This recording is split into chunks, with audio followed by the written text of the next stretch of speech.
16U All-Star Game about to start. I'm Kyle Smith alongside Bob Vilsoe. It's 4:04 p.m., which means it's about some time for some 16U travel hockey. It's the red team against the blue team. Both games prior to this one went to overtime, and technically they were both 4-3 finals because the first game was a shootout. Second game was an actual overtime thriller. Third game, is that going to go to overtime as well? Well, so what we have to do is when we make our predictions, I have to pick 4-2 red, then you pick 4-2 blue, and then we got it. One of us will be right. Yeah, I mean, at this point, all the games you have to expect are going to be one-goal affairs. Now, in the previous game, red team was up 2-0, and then blue team came roaring back. Now, red team got post-blocked on that rebound try when they were up 3-2, and then blue team tied it up on the back of Ethan Feinstein. Here's our nice camera operator for the Chicago Steel. But I think this is going to end in regulation. I think blue team's going to win. What say you? Only because I have no clue. I'll pick red so that you can have one team and I'll take the other team. What we learned in the first two games, that the red team, the blue team, it doesn't matter. Both teams are even, right? So we'll see what happens. I don't think the teams really necessarily have adjusted much in between the periods or between, when the Zamboni comes out. I think it's just a matter of, sometimes it's luck when the puck goes in. Both teams are trying.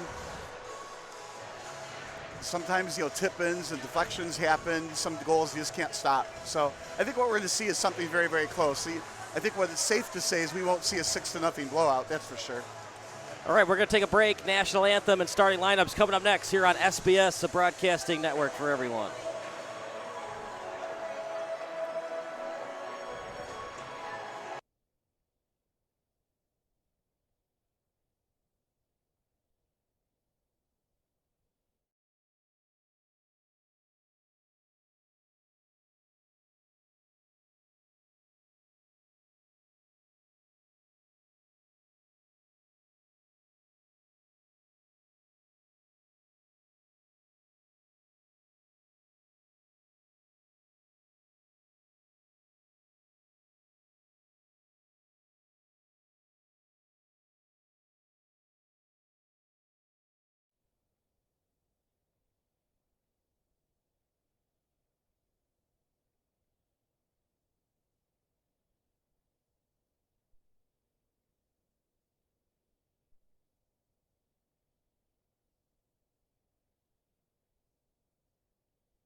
National anthem about to start. Kyle Smith alongside Bob Vilsoe. Some notable players to watch out for. Noah Ingersoll, who will most likely start between the pipes for Blue.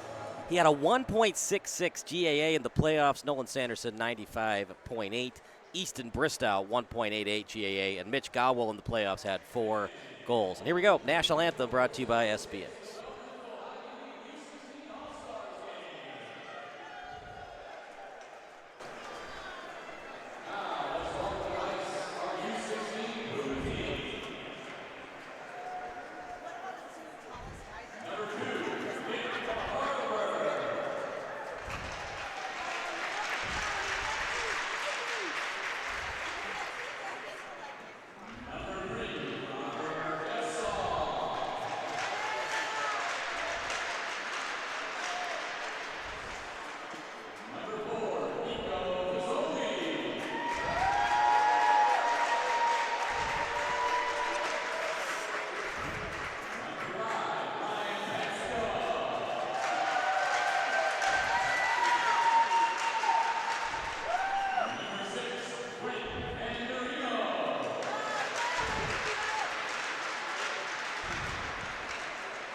Good afternoon, everybody. Kyle Smith alongside Bob Vilsaway. It's the red team against the blue team. And partner, the last two games went to overtime.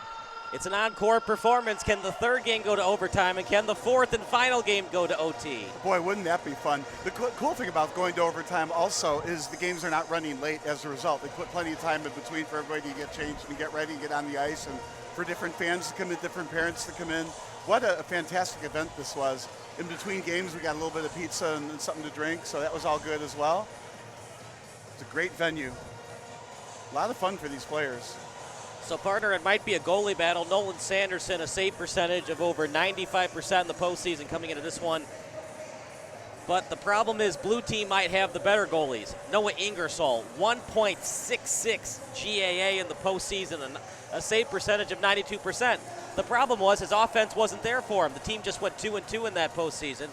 Easton Bristow, not too shabby himself, 1.88. So if red team scores today, and they probably will because they're all-stars, you might want to keep the puck as a souvenir. Yeah, right, maybe so. But I think what we're going to find is a 4-2 final, just like the first two games, with the overtime, of course. So taking the face-off. And what we've been noticing is the 14s played much better than 14s. The 15s played much better than 15s. Now we're going to see what 16s, one more year, can do. Faster, bigger, stronger, smarter, more face-offs, 9 seconds into the game. Another face-off, 9 seconds in the game, has no choice but to cover that up in Ingersoll. Smart choice. And it'll be another face-off. Bledsoe will take it for red. Instead, it's won by blue. And after it was Penn Russell out behind the net of Ingersoll. Now over to the corner. And then out behind the net, trying to backhand it out in front. Backhanded shot, an easy pad save for Ingersoll.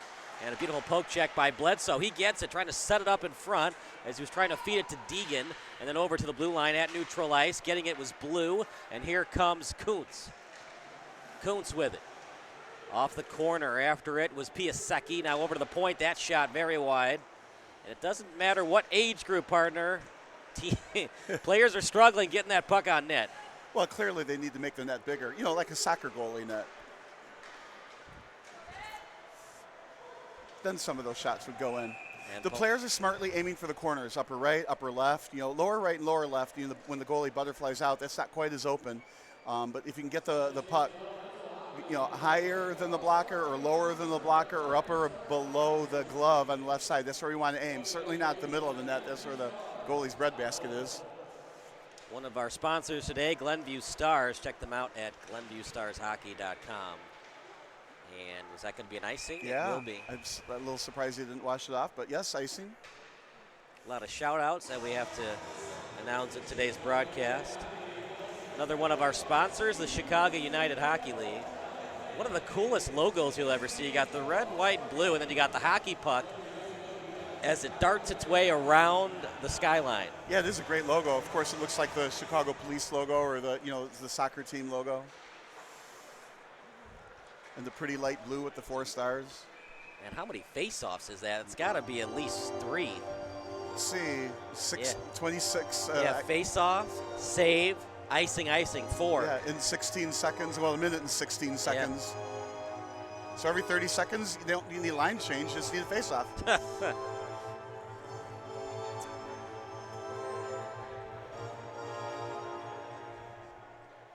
Face-off coming up. And it's won by blue.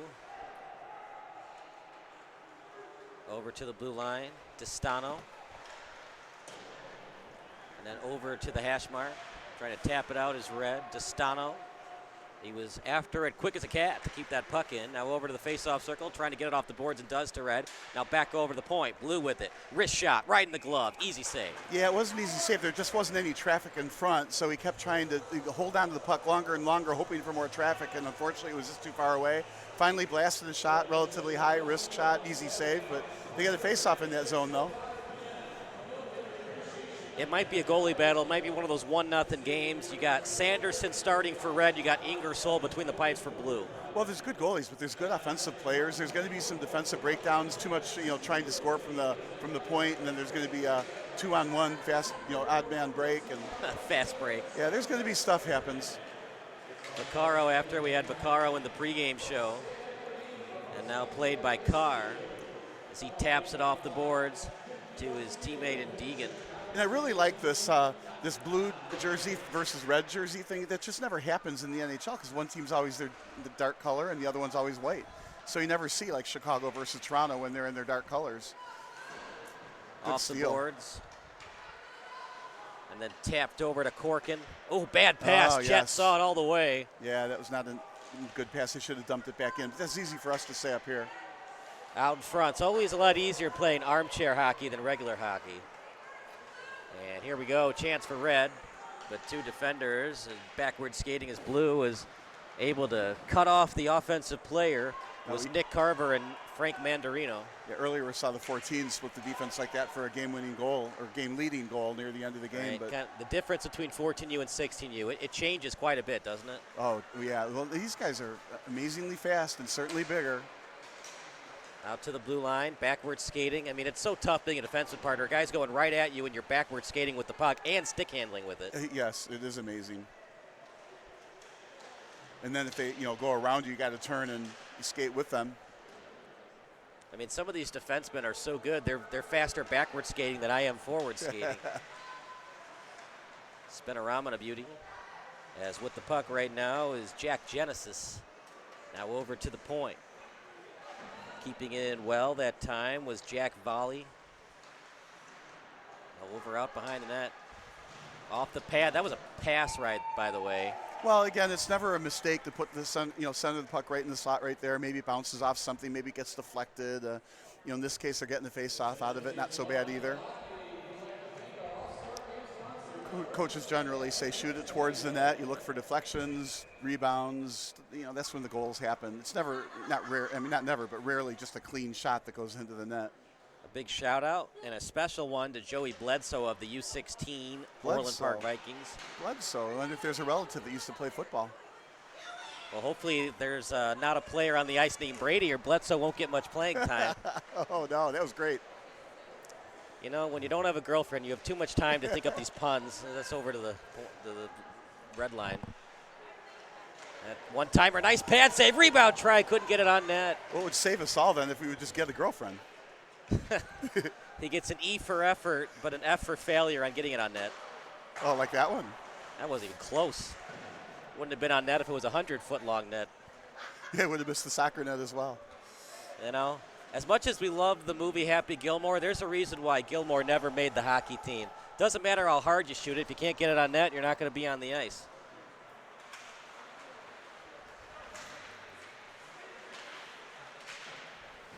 Oh, good check there. Prevented him from being able to get to the puck after he just got rid of it. There's a lot more mid-ice activity here in this game. Yeah, Russell, his shot, man, that missed too. Well, it got deflected by the goalie. The question is, was it still high when it got deflected, right? I don't think the goalie touched it. I think that was a clean miss. We'll have to play that back and see. That's the beauty of this. You can play the on-demand version, get the play things in slow motion. Over to the blue line, Bledsoe, and read well by Blue. Chance, and couldn't get it on net.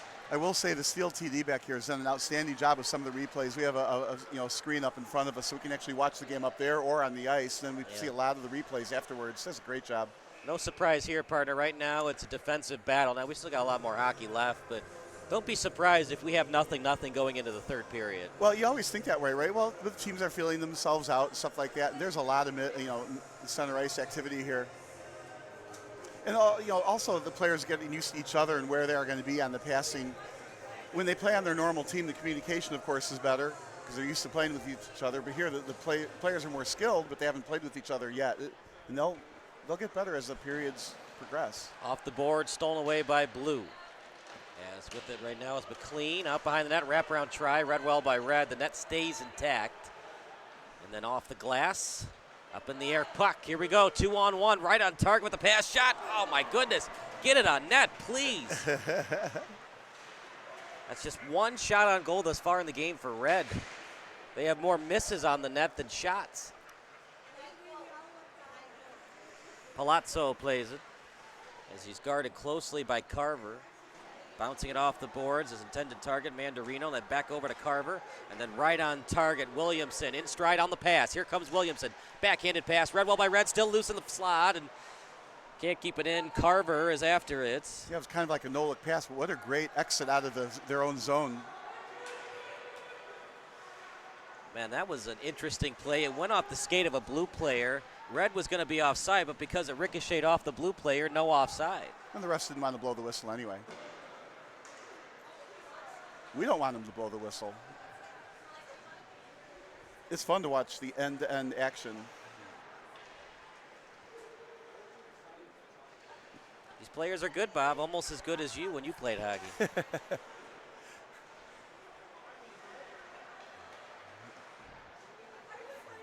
Past the red line, now past the blue line. Toe drag attempt, excellent job playing the body by Ryan Petska. Now Jet after it, out in front.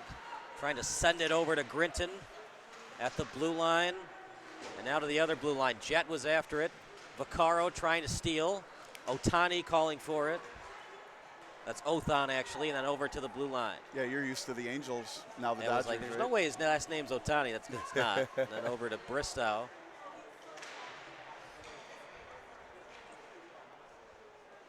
So it's actually Bristow.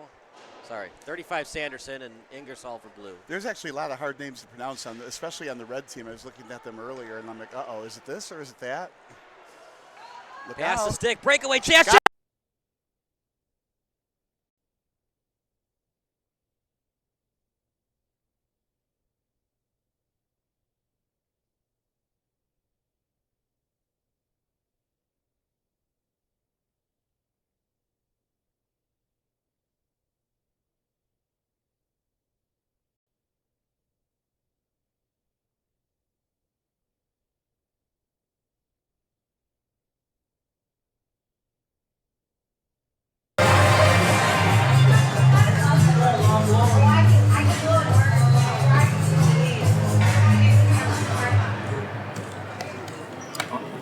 I was hearing it just fine.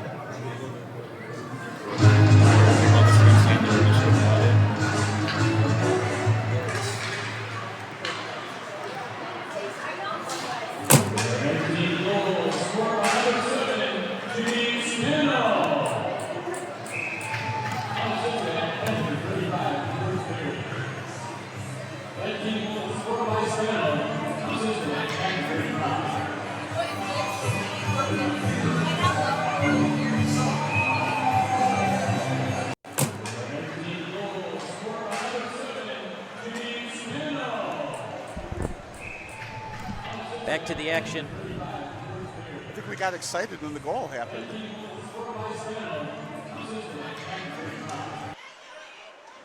As that's off the boards, 1-0 lead for Red. Off the blue line, out of the other blue line. At the face-off dot, backhanded off the boards, and then over to the corner. Out behind the net. Blue team with it. Here comes blue. Yeah, another 2-on-1 break. Forgot the puck. Backhander. In the slot. Sending it up in front at the face-off circle. Shot and a save. Right in the breadbasket. So we're going to face off as a result. Yeah, bigger, stronger, and faster. That's what we're seeing this game. A little bit more defensive, harder to score goals, but we do have one goal. So at this rate, we'll have, 6 goals, which puts with a 4-2 final.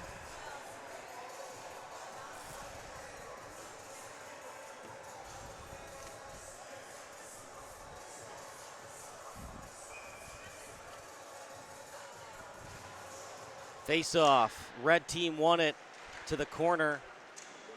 And getting a stick on it was Sanderson. To the blue line, backhanded out in the slot, picked up by Red. As it's right on target with the pass. Galwell, his shot wide. Ingersoll saw it all the way.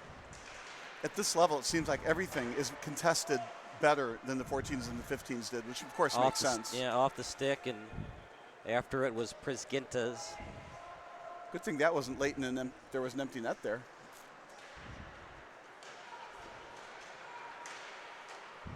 And then over that time to the blue line. Oh, that was to the face, and they're not going to call the penalty. I'll let you call, Bob, but it sure looked like that should have been roughing. Yeah, I would not have called anything, but no argument as to the face. It's a big call, but you know what? A penalty's a penalty, and you can't be checking people up in the cage like that. Yeah, I do. Yeah, right. I do think, though, that it's early in the game. They're going to give some latitude to the players. Maybe they'll tighten down later in the game, but perhaps. You can't think like that as a ref, though. You have to be consistent from the opening face-off to the last one. And no one home, and it's a line change for blue. 3 defenders around it, but Galwell's still with it. Galwell, he's got an open space, and shot goes wide. Did a good job to get away from those defenders to get that shot. And taken off the puck well by Piasecki. That's well put. Got to clear the zone, though. And that puck still loose, still in the slot. Still bouncing. Gathered by Red. And puck stolen away by blue. Here comes Mandarino. Past the blue line. Mandarino shot in a glove, and he'll cover it up. I think that's the right decision. He didn't have enough time to place the puck past the end line. Well, there's a bunch of right decisions right in a row there. Okay, so he gets the puck, shoots it high at the goalie. The goalie's going to glove it. There's not going to be anybody in front. It's not going to be deflected or tipped. It's not going in the net. But he gets a face-off out of it. So now his whole entire blue team is going to be in the offensive zone. And similarly, probably wouldn't make sense for the goalie to catch it and drop it behind the net and keep going. Yeah, there just wasn't any teammates around him quickly where he could dump it off. Accepted, and there's a chance out in front. And how about the first goal of the game? It goes off the glass, then right on the tape for a breakaway, and then scoring the goal. Yeah, there's a lot of action at center ice in this game, more so than we've seen before, for sure. Williamson with it. He lost it. After it is gas off in the slot. Losing it at the blue line. Here comes blue. That shot gas off. Another good glove save and a beauty by Nolan Sanderson. Yeah, another good save, another face-off, offensive zone for blue. They got to win these face-offs, though. They're in the offensive zone. Every time you lose the face-off, then you got to go back and play defense for a while before you're going to get that puck back. But if you can get the face-off, you get that first shot, look for a deflection. You should have somebody in front of the goal. If you get hungry after the game, go to Beef Shack, home of the cheesy beef. Go to beefshack.com for more information. Not just any beef. It's got to be the cheesy beef. Don't get too cheesy on me. Oh, no. Better get that girlfriend. I mean, that would be the place to meet her, right? We'd both be lame, a.k.a. cheesy. And then we both ordered the cheesy beefs. Kid's happy. He's on camera. I like this for finding the fans with the cameras. Face-off won by Red. That was a clean win. They just can't do much with it, though. Here comes blue again. Jet showing off the Jets today, and that shot right into the glove. It took a weird carom and then right into the breadbasket of Sanderson. We've seen this a few times. The puck goes behind the net, off the boards, and comes back out bouncing. And the goalie this time did a great job catching the ball off of a bounce. We saw one bounce over a stick earlier, and it was an easy goal for the player out in front. So shots behind the net with some pace, they bounce back. They get in front of the goal. If you have an offensive player there, you can score. And I love that name, Jet, for a hockey player. Of course, Bobby Hull's nickname was the Golden Jet. Yeah, and we had a Golden on the rink earlier today. So we have to put them next to each other and take a photo. Are you saying they're two halves of a Bobby Hull? That shot couldn't get the... Two halves of a Bobby Hull. Oh, man. I think you're on a roll. You are absolutely on a roll. I'm not on a roll, and stop buttering me up. That shot. I think we shouldn't have given you that Mountain Dew between games. I'm not a Mountain Dew fan. I'm more of a Cherry Cola fan. Oh, that was not offsides. Sprecker's my go-to drink. Okay, we got a 2-on-1 coming. Make it a 2-on-3. That shot, pad save. That's the right idea, though, right? You go wide side of the net, and you hope you get that nice rebound. Here we go again. Might have been offsides there. Yeah, exactly right. They had a 2-on-1. Yes, there were two trailers, right? So you shoot off the wide leg and hope for the bounce, the rebound right to the right side player. If you shoot it on the near side, you don't get that rebound, and he couldn't pass it because the defense played the play perfectly. So hockey sometimes is a game of physics and a game of geometry. So the 2-on-1, so thinking physics and geometry, you shoot it to the right side of the net, and it ricochets to your teammate. So should your teammate skate slower so that, if you shoot it hard enough, it's going to go off the pad hard, and it's going to be, the puck's going to dribble out further away from the net. So that the other winger skates slower so that he gets a nice rebound try right on his stick. Yeah, I hear exactly what you're saying, but I think the coaching technique there is you want to go in at the same pace, same speed as the player on the left. So you're going in tandem together. So should the players shoot a little softer so the rebound try goes right on your teammate's stick? No, you have to get, again, I hear you right, but you want to shoot it fast and get used to playing at a faster pace. If you shoot it slower, the defenses will react, goalie will get it. No, you got to play at a fast pace to be at the highest level you can. It's kind of like learn to ride a bike, but learn to ride the bike fast. And that's why practice is so important. You know what your teammate can do on those snapshots, so you know how to target it as the winger on the 2-on-1. And, of course, as a goalie, you want to try to make sure that that angle isn't such that there is going to be a rebound. Right. If you can, you try to save it so that the puck dribbles out to the end line, not right in front of the net. Exactly right. Or into the end line, into the corner, right? Yeah. That's how accuracy and being that snipe shooter is so important. You use perfect physics so that no matter how good the goalie is, it's gonna go off the pad directly to your teammate's stick. Yeah, and you have so little time to react. You almost have to get to the spot where you think the puck is going to go before the shot gets made. So you really got to pay attention to the body language of the shooter. Yeah, and that's all chemistry, right? And collaboration. The more time you practice with each other, not just at practice, but on ice, off ice conditioning, hanging out with each other after school, after practice. The more you know your teammate, the better those 2-on-1s are going to go. That shot, a nice one by Ingersoll. You're going to have to do a lot harder to score on him because he's a fabulous goalie. Well, they both are, and so far we've seen some long shots, and they are handled effortlessly. A little bit more pace on the slap shots perhaps would help, but the goalies are going to eat those up. You got to get a deflection. Or reminds me of those old Stanley Cup days where Patrick Waugh was in net for the Avalanche, and then Curtis Joseph, and who was the other Red Wings goalie that was really good? He won a couple of cups with them. Hasek was there too, but there was another guy before him. Oh, Osgood. Yeah. Osgood had some good years with the Blues too. Here's a chance for Red shot. Oh boy, that wasn't even close to the net. So how many times do you think Osgood made a save and he would then get up and say, Osgood? What do you think of that save, Coach? Was it bad? No, Osgood.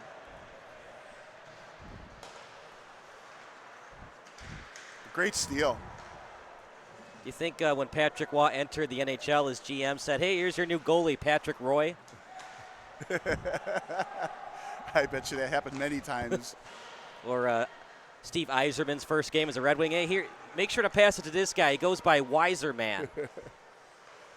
Chance for Blue. That shot wide. Messier instead of Messier. Here we go, 2-on-1 for Red. Stays onside well. Gowell's shot saved. Rebound in the slot. It's still loose. Finally, Blue gets it. Same thing. Blue defender stayed right in the middle of that 2-on-1, kind of making it difficult to make that cross-court cross-court pass, right, in the way. But if that pass can be made, it's obviously almost an open net. I guess you could say frozen court because some ice rinks are also basketball court. Pass the blue line, Gowell. And I would have rather him shoot instead of pass there. Meanwhile, Gassoff with it. And he needs to turn on the gas. It was easy for his defenders to get to him there. That's it. No more Mountain Dews. So a low-scoring game, really. Just 1-0 going into the 1:43 to go in this period. Notice I called it a period instead of a quarter.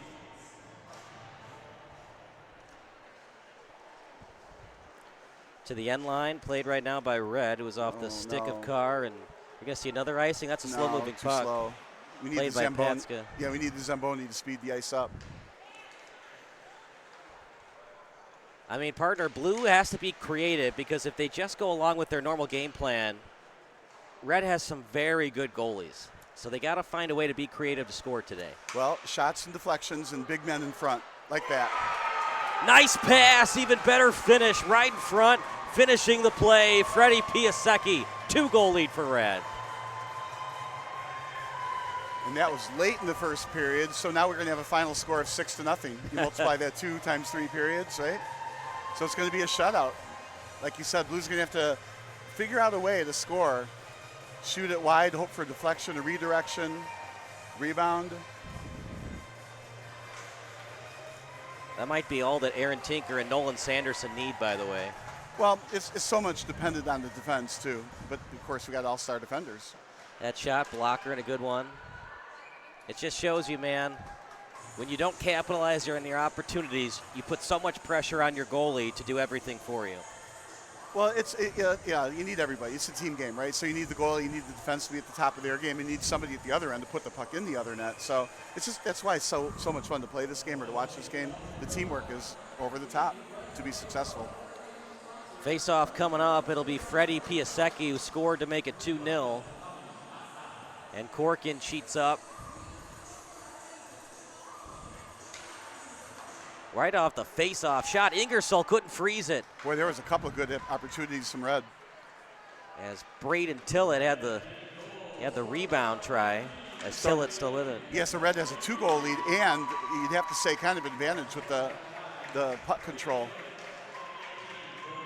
Nice move that time by Carr. Yeah, you just got to worry about that because if you do lose the puck, then it's a 2-on-1 going the other way. Yeah, as long as you don't pinch. But, it's also an all-star game. You want them to have fun, Just backward skating the entire time as a defenseman can get pretty boring. Well, and you've got the more skilled defensemen who know how to pitch and know when to pinch. Right, and remember, these are talented centers. So just because their defenseman pinches doesn't mean the center's going to forget to get back into the play and cover his spot. Right. Yeah, I've always thought in the future hockey is going to be not one with positions, kind of like basketball, right? Eventually now everybody just has all the skills. And you rotate, like on defense. You just rotate whoever is open next. And so if you're a defender, then all of a sudden you're a forward, then you rotate the center. Yeah. But at the same time, there are forwards that are decent at getting back, covering for a defenseman. But, like, for example, when Sidney Crosby goes one-on-one with Jonathan Taves in his prime, like, Taves might lose that battle 95 times out of 100 because he's not a defenseman. But when Sidney Crosby's going up against a defenseman like Erik Karlsson one-on-one, I think Karlsson has a better chance of winning that battle. Meanwhile, that does it for the period. Blue team trailing 2-0. What can they do in terms of adjustments to get back in this game? Yeah, first off, they got to stop this Red attack for one. So, and secondly, I hate to say they're going to have to pinch, but really, I think it's just going to be a matter of continue to shoot the puck on net, hope for deflections, redirections, put a big body in front of the goalie and try to screen them. It's typically nothing different than every team does, but you're going to have to execute or get lucky or something to get back in this game. I don't think it's going to be one of you change your strategy. Maybe you've now seen the first lines together for the first period. As a coach, you might make an adjustment and decide, well, maybe these two teammates would work better together for some reason. Maybe an adjustment like that could be made. But 2 goals they're not out of it, but they're also getting outshot by a little bit. We'll take a break. More hockey action coming up next here on SBS.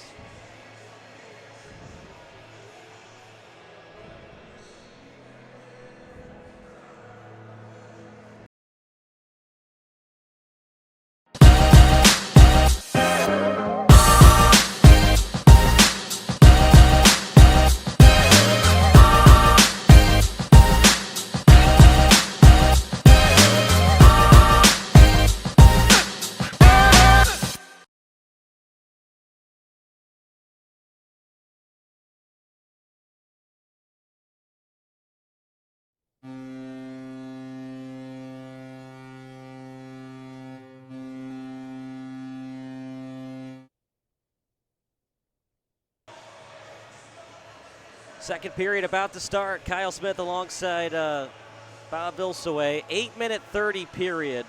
We go to the Zamboni, then we have an 8:30 remaining. So we split it in half in terms of the Zamboni. And the ice is getting a little chippy here. It's chipped up, so that 8:30 can't happen fast enough to put the Zamboni out there and speed the ice up a little bit. It's amazing how frozen rubber puck, and a frozen ice pond, we'll call it, right? Yeah. And the puck still bounces all over the place. The text line's open, by the way. Your favorite high school, college, or NHL memory, text 330-957-7653. And it's been a busy day for Freddie Piasecki. He's got a goal, and he's won 5 out of his 7 faceoffs. When I was just looking at the shots on goal leader for Red, appears to be Mitch Gawel with 3. No surprises there. That shot right in the breadbasket. Oh, boy. That kind of looked like, man, what was that guy's name? Luis Mendoza from D2 the Mighty Ducks, where he didn't know how to stop. Yeah, I know I laughed right there, but, that has to hurt when you're going with your knees on the ice, no way to stop before you hit the boards at 50 miles an hour face first. Then we have just a couple leaders on the blue team for shots on goal. Gassoff and Ewing. Yeah, right now, according to our live stats, it's been pretty dominating right now for Red team against Blue for the faceoffs. 9 faceoffs won to 14 lost for Blue. And then 11 to 14 in terms of Red. Well, it has to be the same on both sides, so there's a boo-boo in there somewhere. I was hoping you wouldn't see that.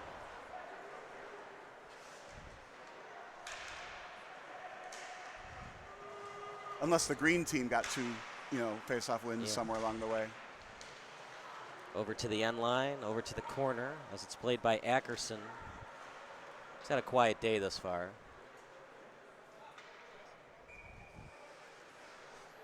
Do you like the current All-Star game format for the NHL, or would you like them to change things up a little bit? No, I think they've done absolutely an outstanding job to make the games relevant and the players try. Whereas, baseball, it's just not real anymore. Football, it's gone, right? No, I think the hockey All-Star game has done, the best out of all the sports. Well, back in the day, before the year 2017, the All-Star game from 2003 to 2016, it used to count for home field advantage throughout the World Series. That shot. And for some teams, it didn't matter. Yeah, for most teams, it didn't matter. You kind of knew which couple of teams were going to make the playoffs at that point. Right. I mean, one of the best World Series ever played, that Giants-Royals World Series, and the Giants won Game 6 and 7 on the road. Over to the blue line. Of course, the Cubs, the last year that it mattered in terms of the All-Star game, the Cubs won Game 6 and 7 on the road. Over out behind the net, as it's played right now by Blues' Nick Carver. Apologize, it's Robert Gassoff, now over to the neutral zone. Over to McLean, off the boards. After it is Williamson, and Red team able to stay on side. Now after it is Bazzoli. Bazzoli plays it off the hash mark, trying to keep it in, but couldn't, was Blasso. And now over into the blue zone. With it is Patska, and Patska just offloads it to the end line, drops it off near the blue line, to the other blue line as Blue still on the attack. Right in front, how about that pass? And I'd like to see the goalie there go up and get that puck and freeze it. Well, yeah, perhaps, but that was a perfectly feathered ahead pass. On the tape, pushes the puck forward at the blue line, as stolen away by Saunders. Now to the other blue line. On the forecheck is Blue at the face-off circle, trying to set up in front in the slot shot. And good save that time by Sanderson. Man, has he been great today. Off the boards. Yeah, I think that's one of those saves where the puck hit him. And then the pressure is on Tinker if this remains a shutout going into 8:30 remaining in the second period, because we assume Tinker is going to play the last 25-30. Can Tinker, for the last 25 minutes and 30 seconds, maintain the shutout? Well, that's a great question to ask, too. Okay, would you rather be the goalie that starts in when the score is 0-0, or would you rather be the goalie that comes in at the halfway point? You're either ahead 2-0 or behind 2-0.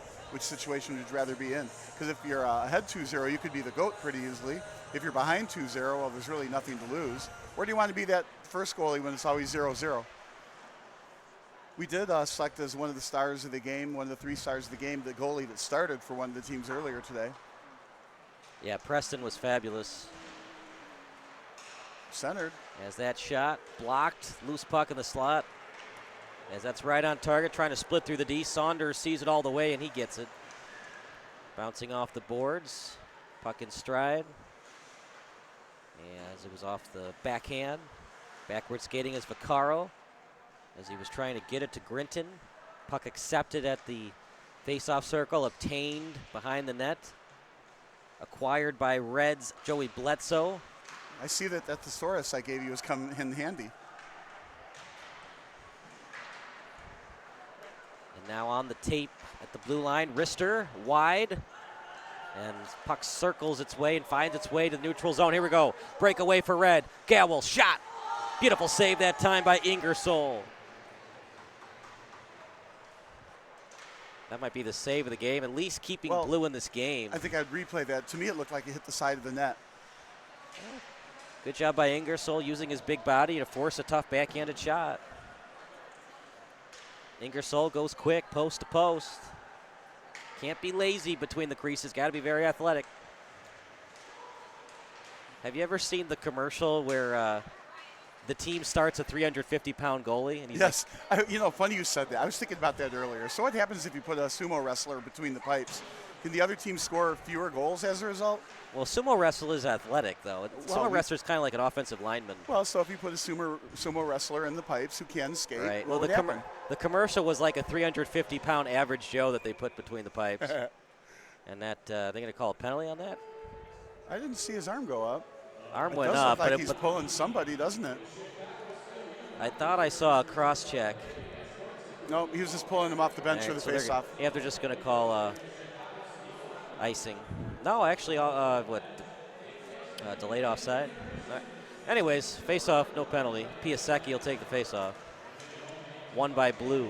We don't want no stinking penalties. That time it was definitely icing, and Eric Ewing not happy about it.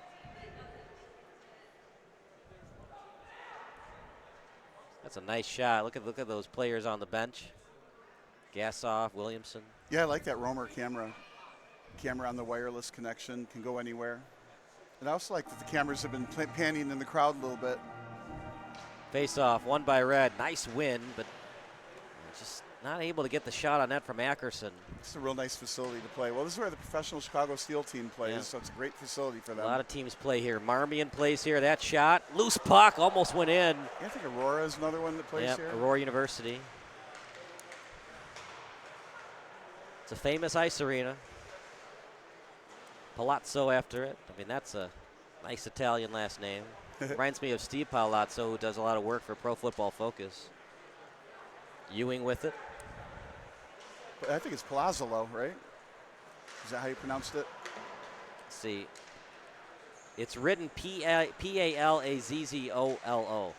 Palazzo? Palazzo. No, I think it's pronounced Palazzo. I haven't been to Italy, but I've dreamt of going to Italy, so I think I know what I'm talking about. Stolen away by Red. That shot off the side of the net, that time it clearly was. But I play a doctor on TV. Just like Doogie Howser. Neil Patrick Harris. I've never been a doctor, but I played one as a kid for 5 years. Do you ever watch Doogie Howser or How I Met Your Mother? No, because both of those TV shows have commercials. Well, every TV show has commercials. Well, so I watch movies, not TVs. Now Netflix and Peacock have commercials. Oh, that know. shot and covered up well by Ingersoll. At least they put a little timer off on the side, 32 seconds. You know how long you have. That save is brought to you by the Chicago United Hockey League, one of our many sponsors today.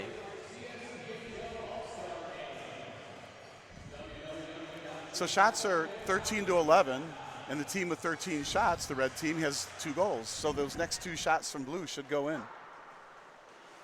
Another one of our sponsors is Bruns & Bruns Certified Public Accountants. Go to brunsaccounting.com or dial 815-485-5656. Also, this game is brought to you by Precision Dent Removal. Go to dentremovalchicago.com or dial 708-608-1036. I always want to make some kind of a joke with that company named Dent Removal. So it's on some of these checks, I think there's dents on some of these players afterwards.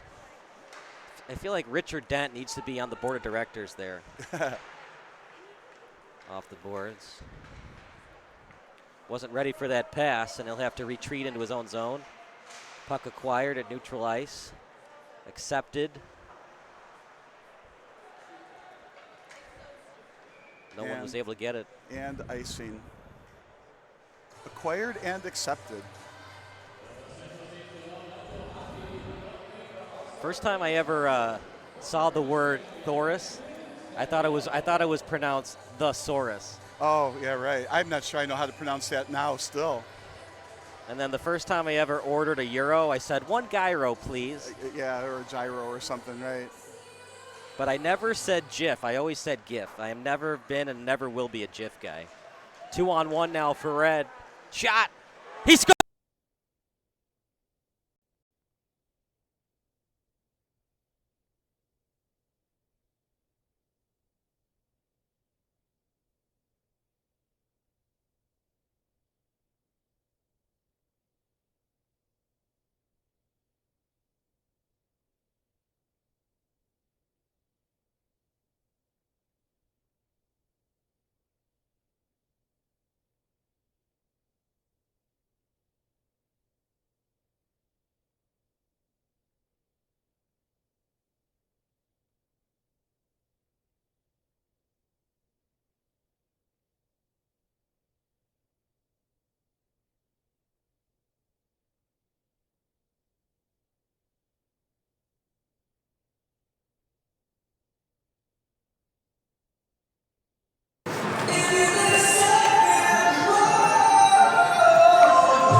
All right, sorry guys, we're gonna have to go off that sound for a while.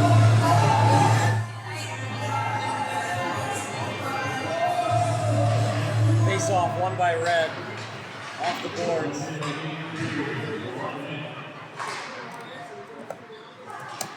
Out over to the end. To the red line.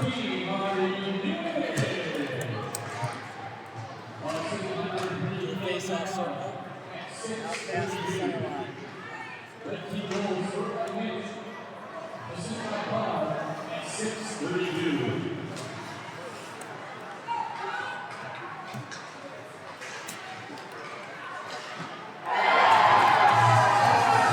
Shoots, he scores. Goal for Blue.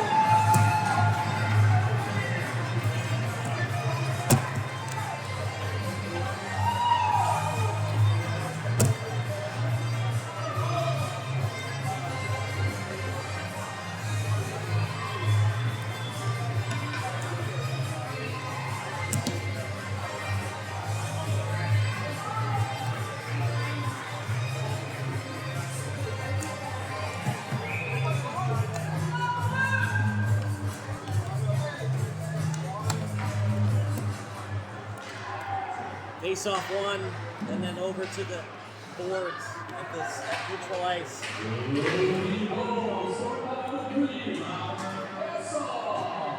Stolen by Blue to the corner, trying to set it up in front.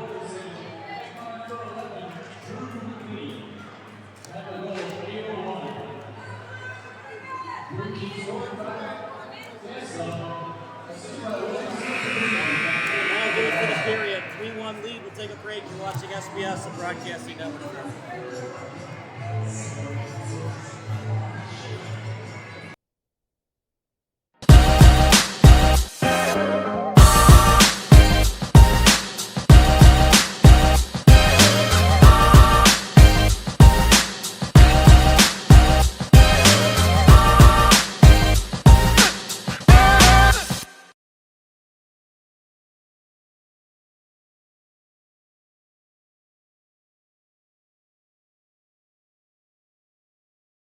Plato's Closet has athletic wear from all the top brands. Joggers, anyone? Our prices will get you moving, and we'll pay cash for your stuff. Buy and sell right here at Plato's Closet.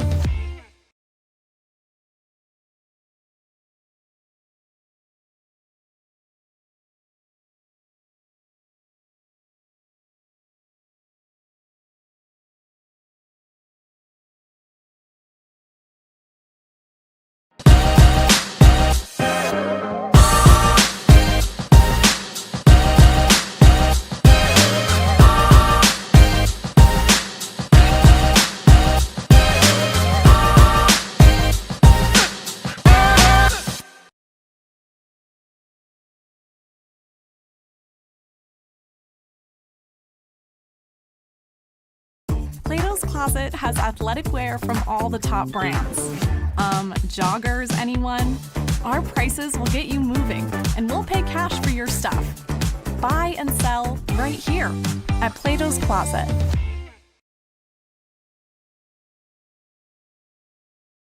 Plato's Closet has athletic wear from all the top brands.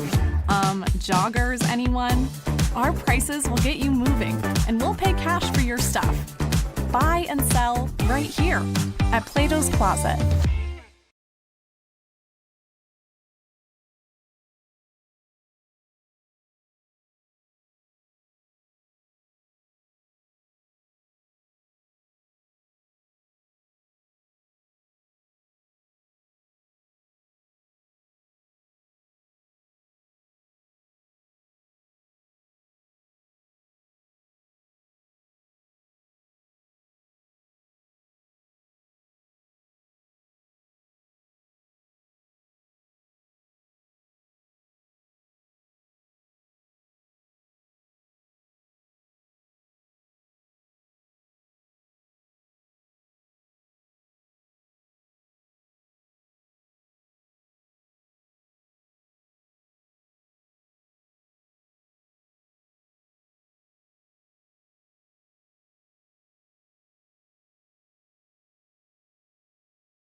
Plato's Closet has athletic wear from all the top brands.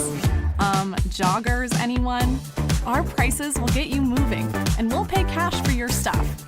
Buy and sell right here at Plato's Closet.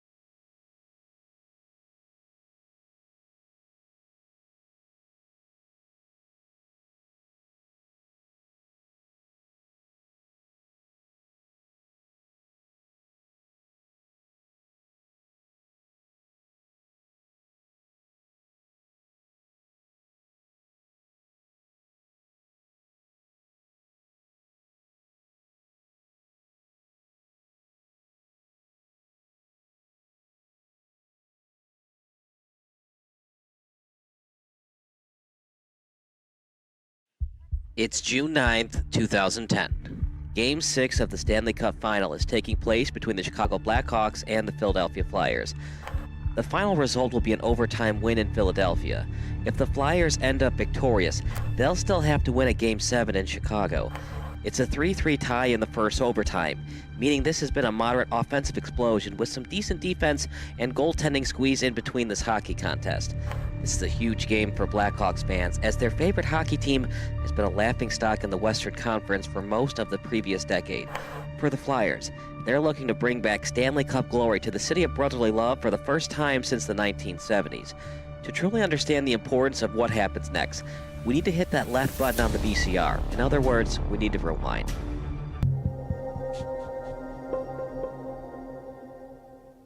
The Blackhawks are an overtime goal away from cementing their legacy in NHL history. But for a franchise who used to not even televise its home games, this seemed like a pipe dream even 5 years ago. Known for his severe cheapness, Blackhawks former owner Bill Wirtz decided to cancel all home broadcast agreements with network and cable television outlets in 1992. According to Wirtz and the Wirtz Corporation as a whole, home broadcasts were, quote, unfair to the team's season ticket holders, unquote. And as crazy as this decision was by Wirtz, fan attendance increased during the mid-1990s. Incredibly, without normal home broadcasts and overall television brand awareness about the team, the Hawks averaged over 19,300 fans during the mid-1990s at the United Center. This is how it worked. WGN and other media outlets couldn't broadcast the Blackhawks games at the United Center. But if a national broadcasting network such as ESPN decided to telecast the game, a Blackhawk fan could purchase HawkVision, a subscription network worth $29.99 per month. Then you could watch the ESPN broadcast of Blackhawks vs. Red Wings at the United Center on normal cable television. It was pretty confusing, to be sure, and as you know, the internet wasn't big back then. If you were a big hockey fan and wanted to know about the Blackhawks, you either had to go to the game or wait for the hockey highlight on SportsCenter. Even then, hockey coverage wasn't big on ESPN, so it was in your best interest to purchase a ticket at the UC. So the fans kept supporting the Blackhawks even though they couldn't watch their favorite team on TV. However, the product on the ice wasn't so great. As if it were a curse from the hockey gods, the Hawks kept finding different ways to choke in the playoffs. An original six team, the Hawks were at one time the second most cursed original six franchise. The New York Rangers went titleless from 1940 until 1994, and the Hawks now find themselves in the same place as the Toronto Maple Leafs. The Maple Leafs and the Hawks have not hoisted Lord Stanley's Cup since the 1960s decade. For the Hawks, it's been even worse. They haven't won it all since 1961, and before that, Chicago went 23 years without hoisting the Cup. The Maple Leafs have been a borderline disaster since 1967, but at least the Leafs were a dynasty in the 60s. The Hawks were lucky to even win the 1961 Stanley Cup.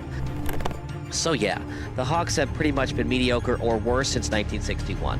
However, there were moments when the franchise seemed destined for championship glory. The worst moment for Chicago hockey fans was the 1971 Stanley Cup Final against the hated Montreal Canadiens. Without air conditioning at Old Chicago Stadium, the Hawks were the home team during Game 7 of the Finals against the Canadiens. Jumping out to an early 2-0 lead, legendary netminder Tony Esposito couldn't stop Jacques Lamar's 60-foot-away snapshot, giving the Canadiens their first goal of the contest. Chicago Tribune writer Bob Verdi said there was a humid haze hung over the ice, but Esposito refused to blame the rink's lack of air conditioning on the soft goal he gave up. He had a point, since Lamar's shot was nearly from the center line. The Canadiens never looked back and scored twice more to upset the Hawks and win 3-2 on Chicago's home ice. Since then, the Hawks have never been closer to winning the Cup as they were that day in 1971. That is, until tonight anyway. As painful as it was in 1971, Hawks fans who were still alive in 1992 had to be devastated at what happened next to Ed Belfour and Dominik Hasek. Incredibly, Eddie the Eagle Belfour and Dominik the Dominator Hasek were both on the Blackhawks at the same time.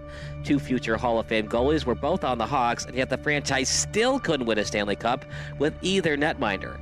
Belfour was the starter during the brief Belfour-Hasek years. The Hawks made the 1992 Stanley Cup championship round with Belfour and Hasek both on the roster. It was also a Chicago team with Chris Chelios leading the defensemen, and forward Jeremy Roenick was on this Hawks team as well. Led by captain Dirk Graham, the Hawks went on a very impressive winning streak in the playoffs. After falling to a 2-1 series deficit to the St. Louis Blues, the Hawks won their next 3 games against the Blues, as well as back-to-back series sweeps against the Detroit Red Wings and the Edmonton Oilers. Just like that, 11 consecutive victories saw the Blackhawks 4 wins away from ending up as the last team standing. The only team in their proverbial way, the NHL's version of the Super Mario Brothers, otherwise known as Mario Lemieux and Jaromir Jagr. The Pittsburgh Penguins were the defending Cup champions, and after nearly beating the Washington Capitals in Game 7 during Round 1, the Pens found their way in the finals thanks to winning 8 of their last 10 games. Hasek was probably Chicago's better goalie entering the playoffs, as the Dominator earned all rookie honors and went 10-4-1 during his 15 starts between the pipes. Between a contract holdout from Belfour and Crazy Eddie missing games this season due to personal reasons, Hasek was turning into a fan favorite, while Belfour was the more controversial choice in net. However, head coach and general manager Mike Keenan stuck with Belfour throughout the playoffs. He turned out to be the best goaltender in the postseason, not named Tom Barrasso. The problem is Barrasso plays for Pittsburgh, so it was up to Roenick and company to find consistent offense against the Eastern Conference's best goalie. It looked like the Hawks had the Pens right where they wanted them when they took a 4-1 lead during Game 1. but the hockey gods haven't liked Chicago since 1961. Whenever the Hawks can blow a postseason lead during crunch time, they like to do it. The Pens scored 4 unanswered goals on their home ice, including the game winner with just 13 seconds left in OT. A crushing 5-4 loss for the Hawks, and they never rebounded from it. It was a sweep for the Pens as the Penguins celebrated their championship victory at Chicago Stadium. Hasek even showed during the series that he still had some raw rookie moments, but Belfour clearly wasn't himself. Hasek subbed in for Belfour in Game 4 after Eddie the Eagle gave up 2 goals on just 4 shots on goal. Keenan had a tough decision to make between keeping Hasek and Belfour, but with Belfour 1 year removed from winning the Vezina and Williams M. Jennings trophies for best goalie, Keenan had no choice but to allow Hasek to become expendable. The Sabres then cashed in on the young goalie's athleticism by fleecing the Hawks with a terrible trade request. The Sabres received a future Hall of Famer in Hasek, and the Blackhawks received just future draft considerations and a goalie in Stefan Beauregard, who never played a single minute in the goalie crease. The future draft considerations eventually led to the Hawks drafting Eric Daze in the 4th round. Daze became an all-star left winger, but serious back and herniated disc issues saw the team's promising winger limited to just 74 games in 3 seasons after his all-star game appearance in 2002. He retired after playing just 1 game in 2005. That being said, Keenan didn't want there to be a locker room controversy between Hasek and Belfour, and it's easy to say in hindsight when no one knew how great Hasek would become. Unfortunately, Belfour wouldn't even finish his career in Chicago. The Hawks were worried that he wouldn't re-sign with the team, so they shipped him off to San Jose for 3 players I personally never heard of until I Googled them: Ulf Dahlin, Michael Sikora, and Chris Terreri. Terreri was put in the very tough position of trying to fill Belfour's shoes in net, and he never got close to reaching Belfour's milestone achievements. Blackhawk fans kept asking themselves, is this team cursed? The 1999 Stanley Cup Final pitted Belfour against Hasek as the Dallas Stars took on the Buffalo Sabres. Belfour eventually won the cup over Hasek in the series, although Hasek won more cups than the Eagle once he began playing for the Red Wings.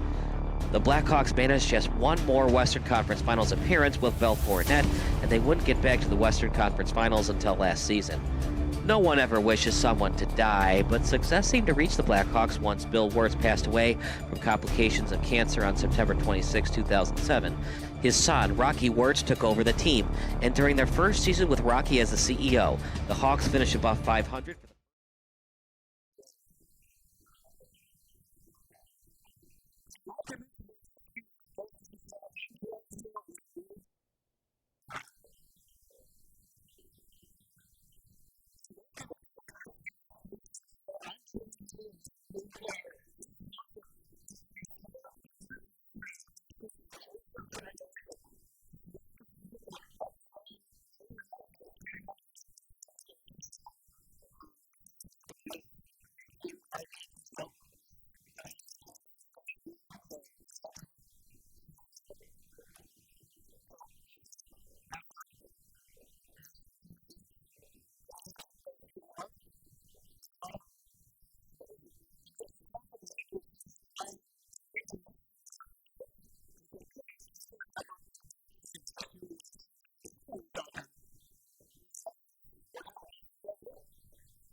Back to the action at beautiful Fox Valley Ice Arena. Kyle Smith alongside Bob Osaway. Yeah, there's 8:30 remaining in the period as we started the period.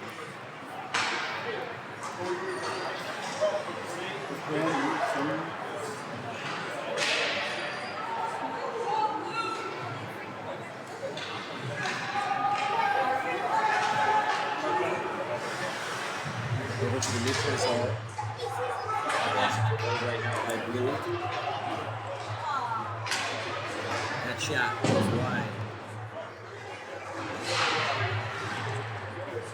And then bouncing off the boards. After it is Blue. It'll be an ISO against Red. So Blue have to work that out.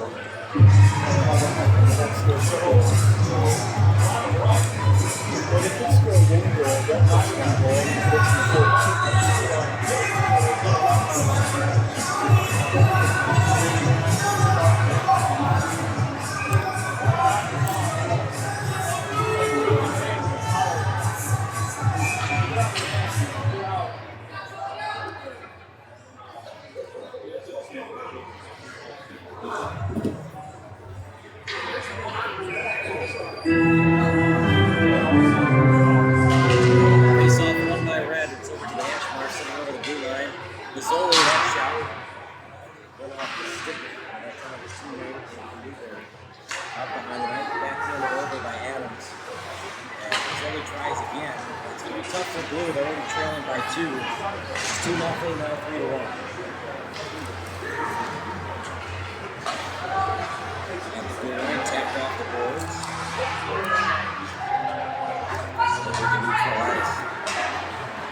So 6:48 remaining in the period.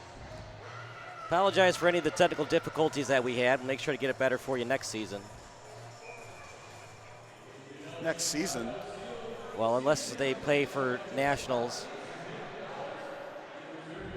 Off the end line. And over to the end line. Out behind the net. Backhanded over.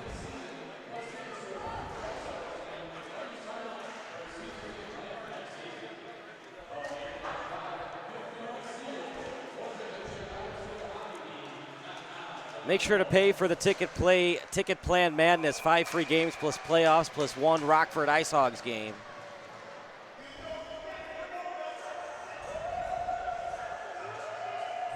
And it's going to be a penalty coming up. It's going to be against Grinton of Blue.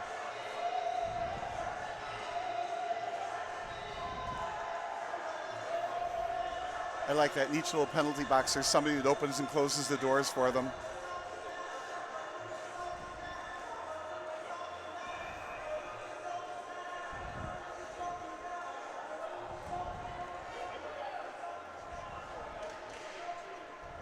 Face-off won by Blue. And a backhanded pass over to Magellan. Yes, Prisgintis pass. But I like that those that hit the ref there, but I like that the passes are crisp and hard passes. Oh, just missed the net there. Looked like I had a pretty much an open net to shoot into, just missed it. Of course, from this angle, it looked open. Out to the corner. And then out behind the net.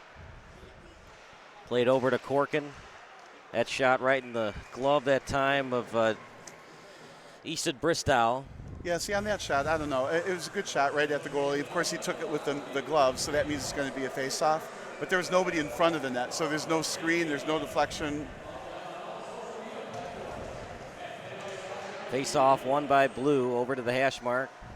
Feeding it over. Out behind the net now to the corner. Out of the blue line, tapped over off the skate. Feeding it over and cycling it to the corner. Out in front, trying to get it on net. Didn't get much on it.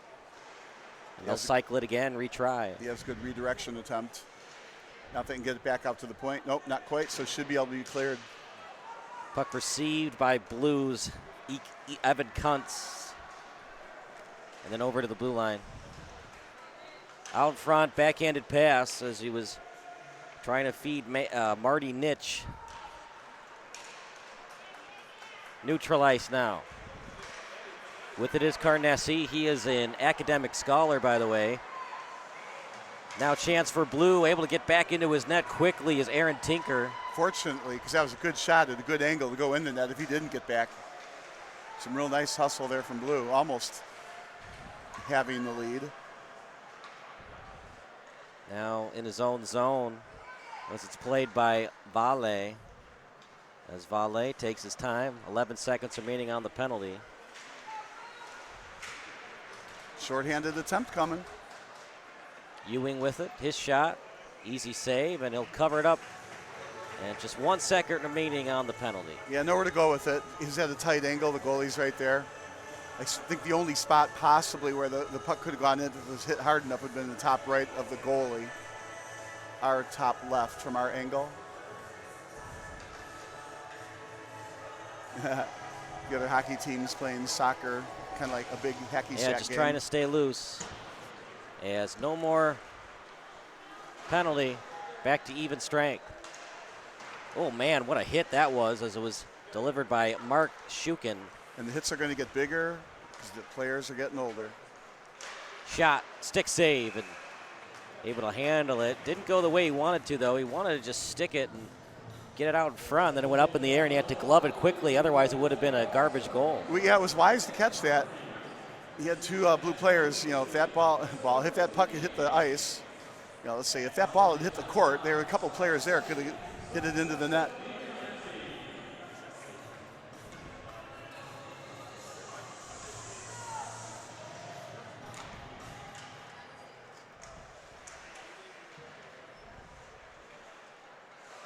Uh-oh. Another good save. That's going to make the highlight film again. We thought for sure that was going to be a goal. It was a great move. Deke to the left, skated to the right, looked like the net was wide open, took a shot, and the glove just stuffed the shot right at the stick. I think Blue thought they for sure pulled within one, but didn't. At the blue line, Saunders, almost a dangerous pass. That shot gloved, and a lot of work right now for Aaron Tinker off the bench. I'm going to say the goalie played baseball earlier in his life. A couple of players couldn't make it, had baseball commitments. It's beautiful weather today for baseball. It is. Well, it's also beautiful weather right here for hockey. During the COVID years, everything got pushed back, so I was still covering a national tournament in May. That was weird. And, COVID happened in mid-March, and so opening day for a lot of travel baseball and other teams wasn't until July. That was something. Then we had the no slide rule. Remember that, where because of COVID, if you slid into second, you were automatically out. So they were supposed to be like 6 feet apart rules. Look at that pass between the legs. Another nice move and shot and a save. And Again, covered up well by Bristow. Yeah, again, nowhere to go with it. A tough angle, the goalie's in the way. At least you get the face-off out of it. Then you hope to win the face-off, kick it around, take a shot from the wide side. Otherwise, if he loses face-off, it's going to be a while before you get the puck back. There's a replay on the big screen. Just a tough angle.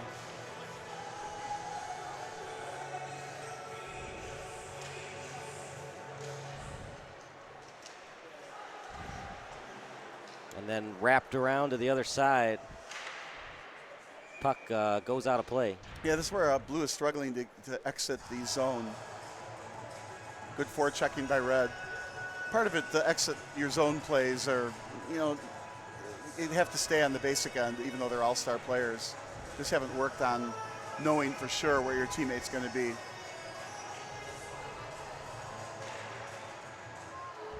Puck received off the face-off win. That was a nice clean exit. That's offside. They missed that one. That was pretty blatant. Gassoff was clearly offside as Bozzoli almost knocked into him. Yeah, you have to play that back and see. The referee obviously said, their linesman said obviously not offside. He just wanted to keep him playing. That's right in front of the net there. Now puck procured by Blue. As opposed to acquired. Yeah. Secured by Red. Here comes Tillett. That was a nice move by Tillett. Yeah. Feeding it over to Palazzo out to the corner. Played by Piasecki. Now to the point.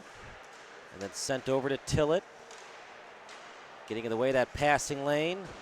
And then Red back on the attack. Out behind the net. Again, it's that Red forecheck. It's been very strong. This has been kind of anticlimactic as that shot wide. It's been pretty much all Red today. Blue hasn't had much of a comeback effort thus far. You know what? Blue won the Well, first here you two. go. Red's got to win one of these, right? Here we go. He's got a half step on the defender, but great poke check. Able to get it away from Robert Gassuff, and the net fell off. Nothing more than that. It was just a great poke check, pushed the puck into the corner. Then Right. he had a head first swan dive into the net. And the good thing that net comes off those anchors. It's the age-old question. When do you shoot? When you feel the pressure of the defense back checking. That defenseman made a terrific back check poke. I just didn't think he was going to reach it like that. This is fantastic. Yeah, he defensive did play. take a while. He probably could have shot it in between the blue line and the end line. Probably needed to. Here's the replay.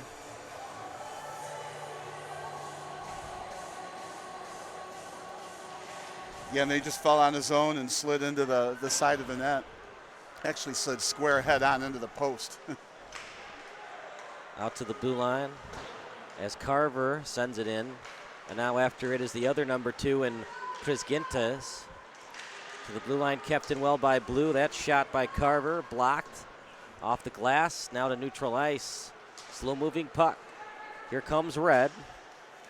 Skating into the zone, shot off the glove, rebound try, and Red has it. Now over to the corner. Blue trying to get it out. Instead, it's over to the corner. As after it was Matthew Vaccaro. Now to neutral ice. And again, Red keeps the puck. Couple of nice handles.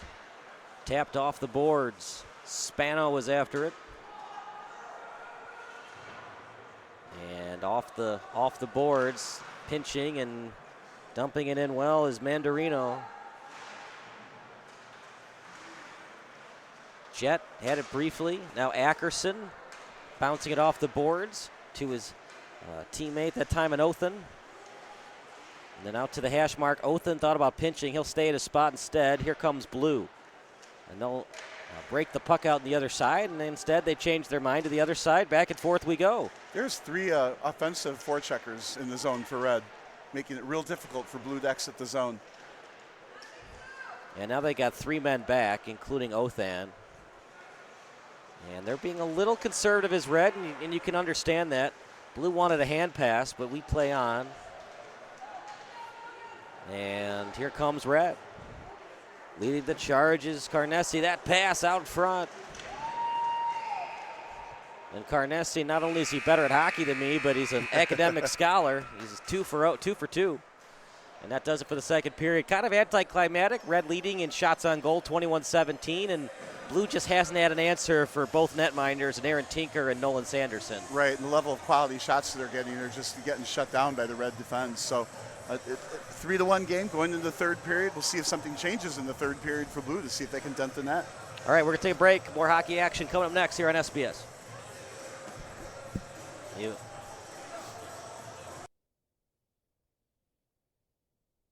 Plato's Closet has athletic wear from all the top brands. Joggers, anyone? Our prices will get you moving, and we'll pay cash for your stuff. Buy and sell right here at Plato's Closet.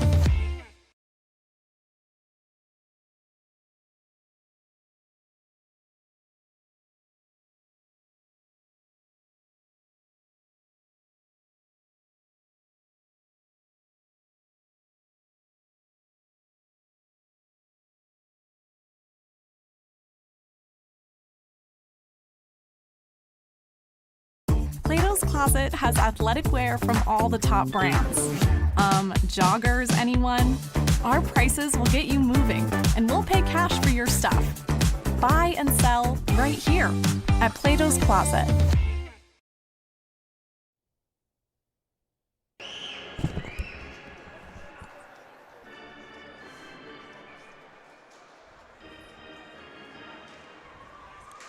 And face-off won by Blue as we start play here in the third period of action.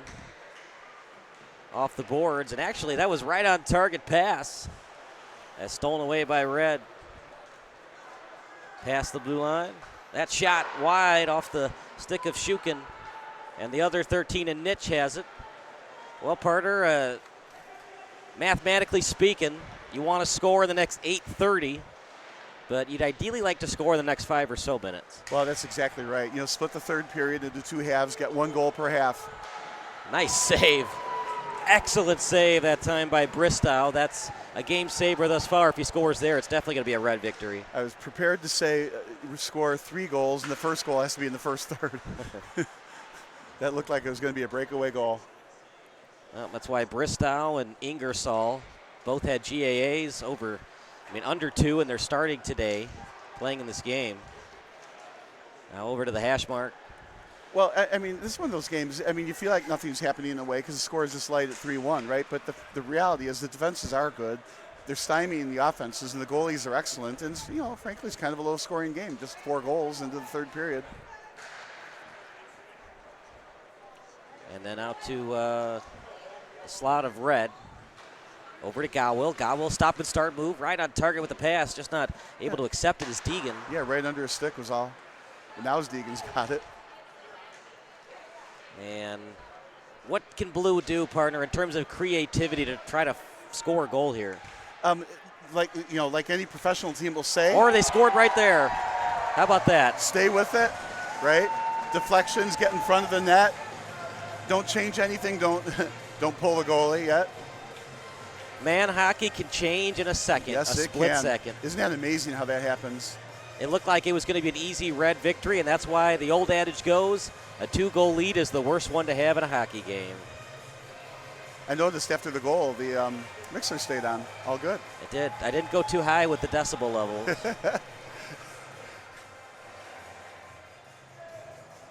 There's a shut-off switch when the decibels go above airplane mode. Yeah. Right, yeah. I mean, Red still leads in shots on goal. They still lead the game. Was that a goal that Aaron Tinker should have saved? Maybe. No, it was too much. It deflected too much. Maybe is a good answer to that. It's 5-hole. That's always the weakest part of a goalie. But then again, it was right in front of him, and he was expecting the shot. So we have a 3-2, 1-goal game in the third period. And as I've said in the first 2 games, those are my favorite kind of games. 1-goal lead in the third period. They're so fun to watch. One team is trying to shut the other down. The other team is trying their hardest to get that 1 goal. We have yet to see a netminder get pulled. Will we see it in this game? That's right. We keep going to overtime, tie games, and not because of an empty net goal. Well, empty net would be by 2, right? But no, I'm saying like they pull their goalie and they score with the extra attacker. Yeah, we haven't seen that either. I mean, here's the thing, partner. Game 1 was technically a 4-3 final. In theory, it was 6-4 if you count the shootout goals, but really it was 4-3. Yeah, right, exactly right. It was a 4-3 game, and because it went to double overtime and double OT as the shootout. Here's Vaccaro, chance for Vaccaro, shot! Oh, just couldn't get it on net. This game is very far from over, and Red Team better get their act together, or it's going to overtime. Well, yeah. They have. Oh, terrible pass, shot! He scored.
Back to the action, Kyle Smith alongside Bob Vilso, a 4-2 game. And it's going to be no icing. And then back over to Palazzo.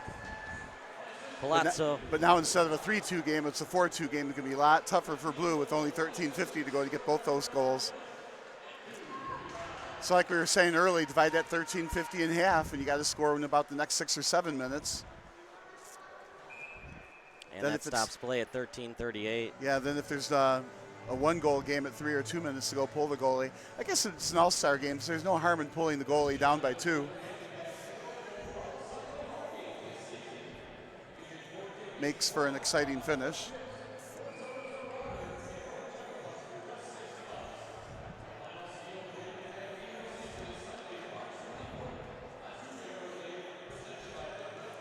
Face off won by Blue. That shot. I mean, partner, if he doesn't make that pass, things were getting very interesting, and now it just seems like the game's over. Well, I would not absolutely say it's over. It's just a 2-goal lead, but you got to score in the next, 6 or 7 minutes. Or I guess, purists would say score in about within 10 minutes and then pull the goalie the last 2 or 3 to try to tie it. Yeah, but the earlier you score, the less stressed out you feel like. When you put all that effort in the next 10 minutes to score and then you finally do, now you got to put even more effort to tie the game. That's something that's underestimated. To tie that score, it takes so much effort, but that's what they need to do. Right, but you'd like to score now so that you don't feel the pressure with under 6 minutes to go. This is a bad pass. One of the few mistakes that either goalie's made today, but that was a big mistake by Bristow. Wasn't it? Yeah, on a highlight film, that's that'll be shown how not to net mind. It's okay to freeze. Not all the time, but sometimes you just got to freeze the puck, take the cautious route, and didn't do that. Yeah, and it was also fantastic anticipation. Yeah, the red team intercepting that pass. It was an all-star play off a mistake. Exactly. And that's sometimes what hockey is and all sports are. You win by not making any mistakes and taking advantage of other teams' mistakes. Yep, well put. Hockey's no different.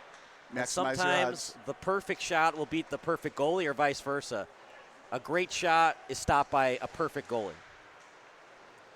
That's what makes hockey great. I mean, that's why John Sebastian Jaguar won the Conn Smythe Trophy. He was 1 win shy of his Mighty Ducks winning it all. And they swept the 2-seeded Red Wings that season. That shot a little bit wide. That was well under control. It was a good shot just wide, right? Hockey's like that sometimes. Of course, I remember that year where Jonathan Quick and the number 8-seeded LA Kings during the old NHL playoffs where the 8 seed played the 1 seed.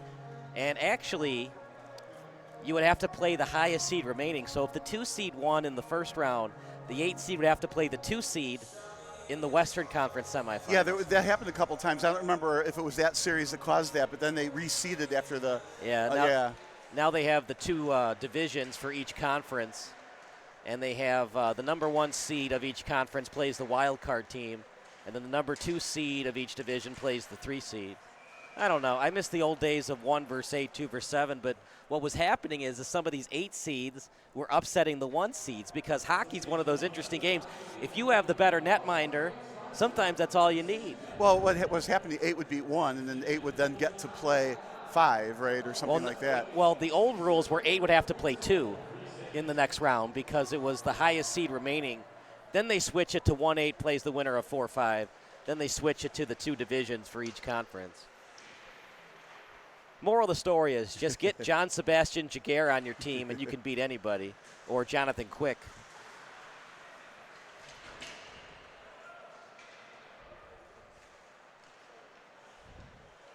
But just because you have the best goalie doesn't mean you're going to win. Remember how long it took for Dominik Hasek to win a Stanley Cup? Well, young players. I mean, it takes time to figure out the league, the speed of the game, to get stronger, smarter, more mature. There's lots of reasons why veterans win. Isn't it something, of all those Stanley Cups that Montreal has won, the last time they won it was '93 when Patrick Roy was on the team? Well, and of course, all those championships were won when there's also fewer teams in the league than there are now. And, there's salary caps and other things to make everybody even. Getting the dynasty in a sport like hockey now, it's not going to happen easily. Yeah. Any sport with a salary cap. Here we go. Here comes Jet. His shot. Good save that time by Tinker. And interesting decision that will happen for blue team. If they're down by more than 2 or 2 goals with 5 minutes or less to go, will they do the gamesmanship route of pulling the netminder, or will they just play normal hockey unless it gets to be 1 goal down? It'll be interesting to see what they do. Let's assume a 2-goal lead. I think with about 2.5 minutes to go, they might consider pulling the goalie.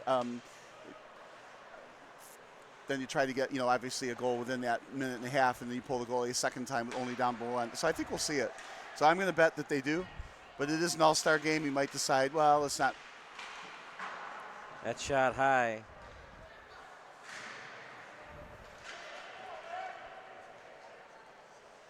Vaccaro off the side of the net. as Grinton was trying to feed it to the end line.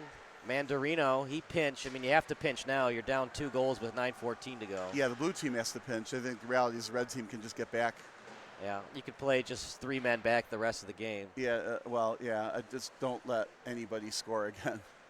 Oh my gosh, that was just an amazing hockey analysis, Bob. Don't let anybody score again. Yeah, don't let anybody score again.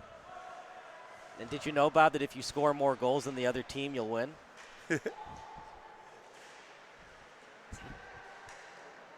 But we want both teams to win, don't we? We want a tie so we can see it overtime. So what, so we can have s'mores and sing Kumbaya by the fire? Is that shot? Oh, no, look at that. Oh, my goodness, it's still not in the net. Now he scores. Some tricky hand-eye coordination with the stick right out in front. But there was like 2 or 3 blue players right in front of the net. And, the red team just did not get back on defense.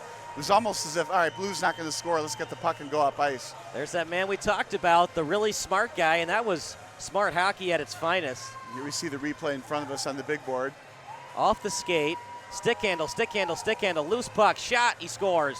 Not only did he score, partner, he went top shelf at point-blank range. Which is why the score was able to be made. If he had gone lower with it, obviously the goalie, who was sprawled, would have made the save. So we got a 4-3 game now with 8:31. That's what we were talking about. Get one of the goals with about halfway through that 16 or 17-minute period. Now they're thinking, obviously, they can score right here. Man, how big was that mistake by Boris Bristow? It would be a 3-3 game right now. Right. Well, we're hoping for a 4-4 game and some more overtime. Well, you are. The coaching staff for Red might want to finish this one up. You might want to argue with me a little bit.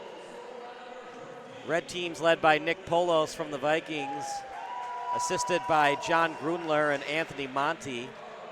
Blue team led by Bob Gassoff, assisted by Mikhail Yakubov and Paul Kavanda. I mean, that's a hockey name for you, Mikhail Yakubov.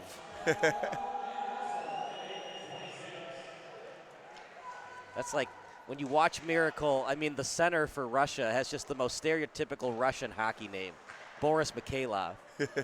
Yeah, that's just Boris. That's just so Russian hockey.